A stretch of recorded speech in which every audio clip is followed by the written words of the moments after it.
అందరికీ నమస్తే. Welcome to juniors global. నేను మీ గణేష్. ఈ రోజు భూపాలపల్లికి వచ్చినాం. భూపాలపల్లిలో మున్సిపాలిటీ పరిధిలో మున్సిపాలిటీ ఎన్నికలు రసవత్తంగా నడుస్తూ ఉన్నాయి. 8వ వార్డులో బంధు సుజాత గారు పోటీ చేస్తూ ఉన్నారు. ఏ విధంగా ఉందో అడిగి తెలుసుకునే ప్రయత్నం చేద్దాం. మేడం చెప్పండి, మీరు ప్రచారం స్టార్ట్ అయిన దగ్గర ఎంతలైనా 3 రోజులు అవుతున్నది. మీరు గడప గడపకు పోతా ఉన్నారు కదా, ఏ విధంగా ఆదరణ వస్తూ ఉన్నది, ఓటర్లు ఏ విధంగా రిసీవ్ చేసుకుంటారు? అందరికీ నమస్కారం. 8వ వార్డు ప్రజలందరికీ నమస్కారం. నా పేరు బంధు సుజాత క్రాంతి. నేను ఇంటింటికి వెళ్ళి ఓటు అడిగి మాకు ఓటు వేయండి అని అంటే వాళ్ళ ఆదరణ బాగానే ఉంది. వాళ్ళు ఓటు వేసి గెలిపిస్తారనే నమ్మకంతోనే ఈ వార్డులో నిల్చున్నాను నేను. ఇప్పుడు మీరు ప్రధానంగా దీంట్లో అభివృద్ధి కార్యక్రమాలు ఏమేం చేయబోతున్నారు, ఏమేమి ముందర తీసుకురాబోతున్నారు? జనాలలో ఇంట్లోకి కోతులు వచ్చి జనాలను బెదిరించే పరిస్థితి ఉన్నది. కోతుల బెడద, డ్రైనేజ్, ఇళ్లలోకి వాటర్ వస్తుంది, ఆ డ్రైనేజ్ ప్రాబ్లం ఒకటి, గ్రంథాలయం ఏర్పాటు, వార్డులలో కమిటీలు ఏర్పరిచి యూత్ కి గ్రంథాలయంలో ఆ గ్రంథాలయంలో ఉండి వాళ్ళ అవగాహన పెంచుకోవడం కోసం అదొక గ్రంథాలయం ఏర్పాటు ఒకటి. మున్సిపాలిటీ వార్డులో ఈ మున్సిపాలిటీ 8వ వార్డుకి బడ్జెట్ ఎంత అయితే కేటాయిస్తారో ఆ బడ్జెట్ ని ఈ వార్డు కోసం వార్డు అభివృద్ధి కోసం కష్టపడి క్వశ్చన్ చేసి వాళ్ళని ఆ వార్డుకి ఏదైతే అభివృద్ధి జరగాలనుకుంటున్నానో ఆ బడ్జెట్ ని దానికి అభివృద్ధి కోసం పోరాడాలనుకుంటున్నాను. ప్రధానంగా మీరు ఏ గుర్తు మీద పోటీ చేస్తా ఉన్నారు? బ్యాటరీ టార్చ్ లైట్ గుర్తు మీద పోటీ చేస్తున్నాను. మీరు ప్రధానంగా ఇప్పుడు ప్రతిపక్షంలో ఉన్నారు కదా, ప్రతిపక్షంలో ఉన్నప్పటికీ నిధుల విషయంలో చాలా ఇబ్బందికరంగా ఉంటది కదా, మరి ఏ విధంగా ముందు పోవాలనుకుంటున్నారు? ప్రతిపక్షంలో ఏ ఇబ్బందులు ఉన్నా మేము స్వతంత్రంగా నిల్చోవాలనుకుంటున్నాం. ఏ పార్టీకి సంబంధం లేదు మాకు. వాళ్ళు ఉన్నా లేకున్నా, మాకు మద్దతు ఇచ్చినా లేకున్నా ప్రజలలో ఉండాలనుకుంటున్నాం. వాళ్ళ కోసం పోరాడదాం అనుకుంటున్నాం. కొన్ని సంవత్సరాల నుండి ప్రజల కోసమే పోరాడినాం. వాళ్ళ కోసమే పోరాడాలని స్వతంత్రంగా నిల్చున్నాం. మేడం, ఇదివరకు మీరు ఏమన్నా రాజకీయాలలో ప్రత్యక్షంగా ఏమన్నా నిలబడి ఏమన్నా కార్యక్రమాలు చేసిరా? రాజకీయంగా అయితే ఏం చేయలేదు. కాకపోతే మేము ప్రజల కోసం అయితే పోరాటాలు చేసినాం. ఏం పోరాటాలు చేసారు మేడం? ఏదన్నా సంఘం నుంచి ఏమన్నా పోరాటాలు చేసిరా? గంజాయి డ్రగ్స్ మీద పాదయాత్ర చేసినాం. 120 కిలోమీటర్ల పాదయాత్ర చేసినాం. హాస్టల్లో అమ్మాయిని కొడితే హాస్టల్ వార్డెన్ని తీసేయడం జరిగింది. మేధా హాస్పిటల్ సిస్టర్ చనిపోతే తనకి వాళ్ళ బాబుకి ఎంతో పరిహారం దాన్ని కట్టియాలని దాని మీద పోరాటాలు చేసినాం. ఏ సంఘం నుంచి అంటే ప్రధానంగా ఇప్పుడు కొన్ని పార్టీస్ ఉన్నాయి కదా, అంటే ఏ సంఘం నుంచి మీరు దాని మీద పోరాడారు? సిపిఎం పార్టీలో డివైఎఫ్ఐ అనే సంఘం నుండి పోరాడినాం. నేను అందులో కన్వీనర్ గా పనిచేసిన. ఇప్పుడు ఎలా ఉంది మరి? ఇప్పుడు మీ ప్రచారం ఎలా ఉన్నది, ఏ విధంగా రిసీవ్ చేసుకుంటున్నారు? ఇప్పుడు ముందు ఎలా ఉండబోతుంది? ప్రచారం బాగానే ఉంది. ప్రజలు మమ్మల్ని ఆదరిస్తా ఉన్నారు. ముందు కూడా ఇట్లనే ఆదరించి మాకు ఓట్లేసి గెలిపిస్తారు అనుకుంటున్నాం. ఇప్పుడు ప్రధానంగా జయశంకర్ భూపాలపల్లిలో కౌన్సిల్ అభ్యర్థి దగ్గర ఒక్కొక్కరు 20 లక్షలు 30 లక్షలు ఖర్చు పెట్టి గెలవాలని చూస్తా ఉన్నారు. మరి డబ్బే ఎజెండాగా అదర్ పర్సన్ కనుక మీ ముందుకు వస్తే మరి మీరు ఏం చేయాలనుకుంటున్నారు? డబ్బే ఎజెండా కానీ వాళ్ళు వచ్చినా కూడా ప్రజలు మమ్మల్ని ఆదరిస్తారని మేము అనుకుంటున్నాం. డబ్బుకు ఆశపడొద్దు. డబ్బు ఇచ్చి కొనుక్కున్నారని అంటే వాళ్ళు మన మీద ఎంత ఆశపడుతున్నారు అనేది ప్రజలు గుర్తించాలి. అట్లాంటి వాళ్ళకి కాకుండా స్వతంత్రంగా పోటీ చేసే వాళ్ళకి కూడా అవకాశం ఇవ్వాలి. వాళ్ళని కూడా గెలిపించుకోవాలి. ఈ ప్రజల్లో ప్రధానంగా ఇప్పుడున్న సిచ్యువేషన్ ప్రకారంగా అంటే డబ్బుతోనే ప్రలోభాలు పెడతా ఉన్నారు. మందుతోనైనా కానీ ఇతర విషయాలలో చేసి గెలిచిన తర్వాత ఏం చేస్తా ఉన్నారు అంటే గద్ద ఎక్కిన తర్వాత ఓ మాట, గడ్డ దిగిన తర్వాత ఓ మాట మాట్లాడుతున్నారు. మీరు కూడా అదేమన్నా మాట్లాడే ఛాన్సెస్ ఏమైనా ఉన్నాయా? మేము అట్లా చేసే పద్ధతి అయితే మా దగ్గర లేదు. అట్లా అనుకుంటుందంటే ఏదైనా పార్టీకి మద్దతుగా పోయి వాళ్ళ తరపున నిల్చునే వాళ్ళం. ప్రజల కోసం ఇట్లా స్వతంత్రంగా నిల్చునే వాళ్ళం కాదు. కాబట్టి ప్రజలు దాన్ని గుర్తించాలి, మమ్మల్ని ఆదరిస్తారనే ఆ ఉద్దేశంతోనే వచ్చినాం. రైట్. ఇది ప్రధానంగా ఇక్కడ జరిగిన సమస్య. వాళ్ళ హస్బెండ్ ఉన్నాడు, ఆయన మాటల్లో అడిగి తెలుసుకునే ప్రయత్నం. అన్న చెప్పండి అన్న, ఎట్లుంది అన్న ప్రచారం, ఎట్లున్నది, ఎలక్షన్ ఏ విధంగా ముందుకు పోతున్నాయి? ప్రచారం బాగానే ఉన్నది. ప్రజలందరూ మమ్మల్ని బాగానే ఆదరిస్తూ ఉన్నారు, అభిమానిస్తూ ఉన్నారు. వారి సమస్యలు కూడా మేము తెలుసుకోవడం అనేది జరుగుతూ ఉన్నది. వార్డులో సంబంధించి అనేక సమస్యలు ఏమున్నా అవన్నిటిని కూడా మేము నోట్ చేసుకోవడం అనేది జరుగుతున్నది. ఇప్పుడు మాకు అందరికీ మమ్మల్ని ఆశీర్వదించినట్టయితే, ఓట్లేసి మమ్మల్ని గెలిపించినట్టయితే దాని మీద మేము ఏదైతే మేనిఫెస్టో అనుకున్నామో ఆ మేనిఫెస్టో ప్రకారంగా మేము దాని మీద పోరాటం చేసి ఆ సమస్యలు పరిష్కరించడం కోసం కృషి చేస్తాం. అన్న, మేనిఫెస్టో అన్నారు కదా, ఆ మేనిఫెస్టోలో ఏమేమి అంశాలు పొందుపరిచారు అన్న? ప్రధానంగా ఏంటంటే కోతల బెడద ఉంది, కుక్కలు, పందులు, పిల్లలు స్కూళ్ళకి వెళ్తుంటే కోతులు గిట్ల అన్ని వెంబడి పడుతూ ఉన్నాయి. ఇంట్లో అక్కలు గిట్ల అందరూ పొద్దుగాల లేచి పనులు చేసుకుంటుంటే ఆ కోతులు వాళ్ళ మీద దాడి చేయడం అనేది జరుగుతూ ఉన్నది. కాబట్టి ప్రధానంగా ఆ కోతుల బెడద అనేది లేకుండా చేయడం జరుగుతుంది ఖచ్చితంగా. దానికి తోడు కుక్కలు కూడా అక్కడక్కడ కుక్కలు కూడా బాగా విరుచుకబడుతున్నాయి ప్రజల మీద, అక్కడ అందరి మీద. కాబట్టి అది కూడా లేకుండా చేయాలనేది. డ్రైనేజ్ సమస్య కూడా ఉంది ఇక్కడ ప్రధానంగా. అక్కడక్కడ డ్రైనేజ్ సమస్యలు, కాలువలు నీట్గా లేకపోవడం, అక్కడక్కడ వాటర్ వెళ్ళకపోవడం కూడా అట్లాంటి సమస్యలు కూడా ఉన్నాయి. మేము వాటన్నిటిని కూడా చూడడం అనేది జరిగింది ప్రత్యక్షంగా. కాబట్టి అవన్నిటి పరిష్కారం కోసం మేము కృషి చేస్తాం. అదే రకంగా గ్రంథాలయం ఒకటి ఏర్పాటు చేసి, కమిటీ హాల్స్ ఏర్పాటు చేసి, యువకులకి మోటివేషన్ చేసి వాళ్ళ కమిటీలు వేయించి ఈ వార్డు కమిటీలు వేసి ఆ కమిటీల ఆ చర్చ పెట్టి వాళ్ళందరినీ కూర్చుండబెట్టి వాళ్ళందరికీ చర్చ పెట్టి వాటి మీద వాళ్ళు నిర్ణయాలు చెప్పే దాని మీద మేము నిర్మాణం చేయాలని చెప్పి అనుకుంటున్నాం. ఇప్పుడు గ్రంథాలయం ఏర్పాటు చేయాలనుకున్నారు కానీ అది ఏ విధంగా చేయాలనుకుంటున్నారు? వచ్చే బడ్జెట్లకి వెళ్ళి గ్రంథాలయాలు అనేది ఏర్పాటు చేయడం అనేది జరుగుతుంది. ప్రధానంగా ఇప్పుడున్న యువతకి సోషల్ మీడియాకి బాగా అదవుతున్నారు కాబట్టి కొద్దిగా మోటివేషన్గా గ్రంథాలయం అనేది ఏర్పాటు చేస్తే కొద్దిగా జ్ఞానం అనేది పెరుగుతుంది కాబట్టి అటువంటి కార్యక్రమాలు కూడా తీసుకోవడం అనేది జరుగుతుంది. ఇప్పటి వరకు మీరు ప్రచారం చేసిన దాంట్లో ఎంత ఆదరణ వచ్చిందన్న ప్రజల నుండి? ఎంతవరకు మనకు అంటే గెలుస్తామనే ఆలోచన కలుగుతుంది? మేము చేసిన దాంట్లో ఇప్పుడు ప్రధానంగా మేము వెళ్ళి ప్రజలని కలవడం వల్ల కలవడం అనేది జరుగుతుంది కాబట్టి వాళ్ళు మమ్మల్ని ఆశీర్వదిస్తున్నారు. ఖచ్చితంగా మేము మీకు సపోర్ట్ చేస్తాం, ఖచ్చితంగా మీకు ఓట్లేసి మిమ్మల్ని గెలిపించుకుంటాం అనే దాంతోనే ప్రజలందరూ ఉన్నారు. కానీ ఇక ఈ మధ్యకాలంలో మీకు తెలియంది ఏమీ లేదు. ఇప్పుడు అంత ప్రభావం ఎలాగుందో ఏందో మీకు తెలుసు కాబట్టి దానికి కూడా వాళ్ళు అట్లాంటి ప్రభావాలకు లొంగకుండా ఉండి కూడా వాళ్ళు మా వైపే చూసి మమ్మల్ని ఆశీర్వదిస్తారని చెప్పి నమ్మకం కొద్దీ మేము చేస్తున్నాం. రైట్. ఇప్పుడు ప్రజలు ఆశీర్వదిస్తారు, అభివృద్ధి కార్యక్రమాలు తీసుకుపోతామని చెప్తా ఉన్నారు. ఇంకో బ్రదరు కీలకంగా ఇలా తిరుగుతూ ఉన్నాడు, ప్రచారం కూడా తన వంతు బాధ్యత మీద వేసుకొని చేస్తూ ఉన్నాడు.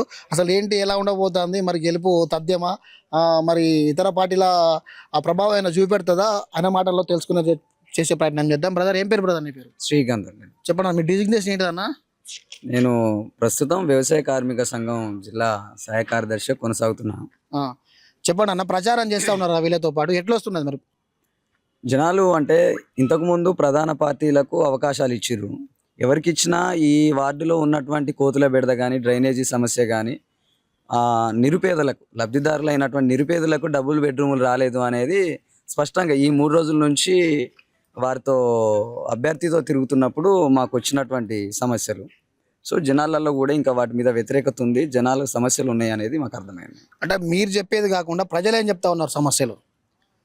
అదే ఇప్పుడు మా ప్రధానంగా ఉన్న సమస్యలు కోతుల బెడద చాలా తీవ్రతరంగా ఉంది. ప్రజల్లో ఇంట్లోకి వచ్చి వాళ్ళను వేధించే అటువంటి పరిస్థితి ఉన్నది. కుక్కల బెడద ఉంది. డ్రైనేజీ సమస్య అయితే తీవ్రంగా, అంటే ఈరోజు మున్సిపాలిటీకి ఇది మేజర్ మున్సిపాలిటీ భూపాలపల్లి జిల్లా కేంద్రంలోనే, దీనికి అధిక మొత్తంలో నిధులు వస్తాయి. వచ్చినప్పటికీ ఏ పార్టీ వాళ్ళు గెలిచినా కూడా గెలిచేదాకా ఓడం వల్లన్నా గెలిచినాక బోడం వల్లన్నా అన్న పద్ధతిలో ప్రధాన పార్టీలు వ్యవహరిస్తున్నాయి అనేది ప్రజల నుంచి వస్తున్నదే.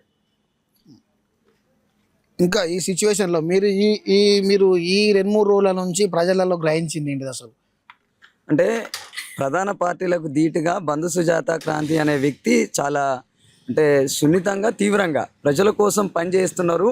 వీళ్ళు ఇంతకుముందు కూడా ప్రజలలో పోరాటాలలో, ముఖ్యంగా యువజన సంఘంలో కీలక పాత్ర పోషించింది ఈమె. ఆడపిల్లల సమస్యల మీద స్పందించింది అనేది వాటిలో చర్చనీయాంశంగా ఉంది, చర్చ జరుగుతుంది, అది మా ముందు కనబడుతుంది. చాలామంది మేధావులు కూడా, ఇక్కడ ఉన్నవాళ్ళు బయట ఉన్నవాళ్ళు కూడా ఫోన్లు చేసి ఖచ్చితంగా మీ గెలుపు తథ్యము అనేదే చెప్తున్నారు. అది మా దృష్టికి వస్తుంది.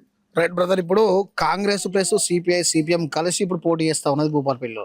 అయితే ఈ సిపిఐ ద్వారా ఏదైతే ఉందో మీకు టికెట్ రాలేదు. సో వాళ్ళు ఏదైతే అధికారం ఉందో అధికార పక్షంతో గెలవాలని ఆలోచన చేసిర్రు అనుకో, మరి మీరు ఎలా ముందుకు పోతారు? పార్టీ నిర్మాణం, నిర్ణయాలకు సంబంధించిన వాటిని బహిర్గతం చేయడం మంచిది కాదు. అట్లని పార్టీకి అగెనిస్ట్ ఏం కాదు. కాకపోతే ఏంటి అని అంటే ఎన్నికల ప్రాతినిధ్యం అనేది అవసరం. దానికంటే ముందు నుంచి కొన్ని ఏళ్ళుగా ఇక్కడ బంధు సుజాత గారు కానీ, క్రాంతి గారు కానీ అనేక పోరాటాలలో అటు కార్మికుల్లో కానీ, ఇటు యువజనుల్లో కానీ, ముఖ్యంగా చెప్పాలి అంటే ఈ జిల్లాలో ఒకనాడు గంజాయి డ్రగ్స్ పెరిగిన రోజు విపరీతంగా పిట్టల్లాగా రాలిపోతున్న సమయంలో, విపరీతంగా రెచ్చిపోతున్న సమయంలో మా సోదరులందరినీ కాపాడుకోవాలి. కుటుంబ బాధ్యతలు మోస్తూ, 2 పిల్లలు, భర్తను డ్యూటీకి పంపించాలా, కుటుంబ బాధ్యతలు, పిల్లల్ని చూసుకోవాలా, ఇవన్నీ కూడా చూసుకుంటూ 120 కిలోమీటర్ల పాదయాత్రలో కాళ్ళకు బొబ్బలు వచ్చినా కనీసం చెప్పులు వేసుకోకుండా నా జిల్లాలో ఉన్న సోదరులను కాపాడుకోవడం ముఖ్యము అని అనుకున్నప్పుడు ప్రజలందరికీ చైతన్యం చేయాలి, వాళ్ళకి చెప్పాలి ఆ విషయం, దానివల్ల ఎంత తీవ్రత ఉందో చెప్పాలి అనే దృష్టితోని 120 కిలోమీటర్లు ఏకదాటిగా కాళ్ళకు బొబ్బలు వచ్చినా నడిచింది. అటువంటి పరిస్థితుల నేపథ్యంలో ప్రజలకు సేవ చేయాలనే ముఖ్య ఉద్దేశంతోనే ఈరోజు రాజకీయాల్లోకి వచ్చిరు తప్పితే సంపాదించుకోవాలనే అవకాశం, వాళ్ళకి అవకాశాలు లేకేం కాదు, ఆశయంతో, కొన్నేళ్ల నుంచి ఆశయంతో పనిచేస్తున్న వాళ్ళు. కాబట్టి జనాలు ఆదరిస్తున్నారు, పార్టీ కూడా అట్లనే చూస్తుంది అని మేము అనుకుంటున్నాం. పార్టీ నిర్ణయాలు, నిర్మాణం జోలికి మేము పోము. కానీ ప్రజల కోసం ఈ ఎన్నికల ప్రాతినిధ్యంలో ఉండాలి. ప్రధాన పార్టీలన్నీ ఈరోజు మనం చూస్తున్నాం, డబ్బులు ఖర్చు పెట్టి చేస్తున్నాయి, తర్వాత ప్రజలు పట్టించుకోని పరిస్థితి. అట్లాంటప్పుడు 29 వార్డులలో కూడా మిగిలిన ప్రధాన పార్టీలు పోటీ చేస్తున్నాయి. ఈ వార్డులో మాత్రం స్వతంత్ర అభ్యర్థిగా ఒక పేద బిడ్డ, ఆడబిడ్డ, పేద బిడ్డ, ప్రజలలో ఉండే బిడ్డ, ఎవరు ఇన్ని రోజులు ప్రజల సమస్యల మీద ఆడపిల్లల సమస్యల మీద స్పందించిన వాళ్ళు ఒక్కరు చూపించండి వాటిలో ఉన్నోళ్ళు. ఏ రోజన్నా ఒక ఆడపిల్ల సమస్య మీద బయటకు వచ్చిన వాళ్ళు ప్రధాన పార్టీలు ఎవరైనా కావచ్చు కాక ఎవరినన్నా ఒకరిని చూపెడితే మేము డ్రాప్ అవుతాం. కానీ ఆ పరిస్థితి లేదు. ఒక ఆడబిడ్డ ఎంతమంది కోసం నిలబడ్డది అనేది భూపాలపల్లి జిల్లా చాలాసార్లు చూసింది. యోధా హాస్పిటల్లో ఒక అమ్మాయి చనిపోతే, ప్రైవేట్ హాస్పిటల్లో అమ్మాయి చనిపోతే రాత్రి 12 గంటల వరకు పోలీస్ స్టేషన్లో ఉంది. ఇట్లా ఎవరు చేసిరో ఈ 2 ప్రధాన పార్టీల్లో ఉన్న వాళ్ళు చెప్పితే మేము ఇప్పుడే విరమించుకుంటాం. ఆ పరిస్థితి ఉంటే ఎవరు చెప్పినా సరే, మీరు అన్న ఏ పార్టీ చెప్పినా మేము విరమించుకోవడానికి సిద్ధంగా ఉన్నాం. ప్రధాన పార్టీలు అంటే అధికార పక్షంలో ఉన్న చైనా కొట్లాడాడు కదా, ఏదన్నా డిపార్ట్మెంట్ పరంగానే చెప్తాడు అనమాట. పోలీసులు అయినా కానీ, డ్రగ్ అయినా కానీ, ఇతర ఆఫీసులతో చెప్పిస్తాడు కదా. నేను అనేది ఏంటంటే గణేష్ గారు, ఒక ఆడపిల్లకు సమస్య వచ్చినప్పుడు అధికార పార్టీ ఏం చేసింది, ప్రతిపక్ష పార్టీ ఏం చేసింది అనేది నేను అన్నది. ఈ వార్డులో 2 మహిళలు నిలబడ్డారు, సంతోషం. ఆ మహిళలు ఏ మహిళకు సమస్య వచ్చినప్పుడు వచ్చిర్రు అనేది నా ప్రశ్న. ప్రతిపక్షంలో ఉన్నాడు, అధికార పక్షంలో ఉన్నాడు, ఆ రోజు ఏం సాయం చేయలే. ఈ బిడ్డ నిలబడ్డది. మరి ఆ రోజు 12 గంటల దాకా స్టేషన్లో ఉండి కేసు పెట్టించుకొని ఈ బిడ్డ 12 గంటల దాకా దోమలు పుడుతుంటే స్టేషన్లో పోలీసులు ఉన్నారు కదా సాక్ష్యం.